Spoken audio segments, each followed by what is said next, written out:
खरं तर ठुशी हा कुठल्याही स्त्रीला आवडणाराच दागिना आहे.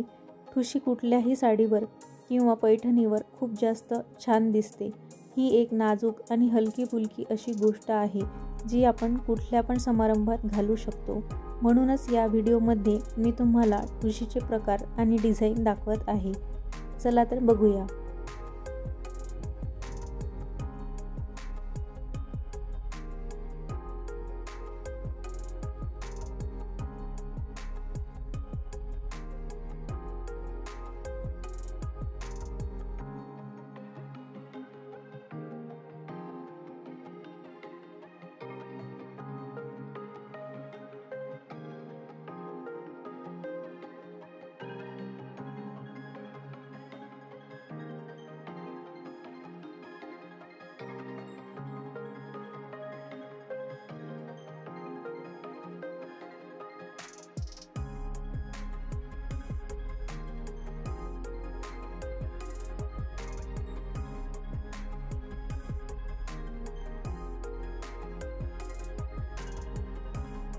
तुम्हाला हे सगळे ठुसीचे प्रकार आवडले असतील तर नक्कीच लाईक करा आणि आपल्या मैत्रिणींना शेअर करा.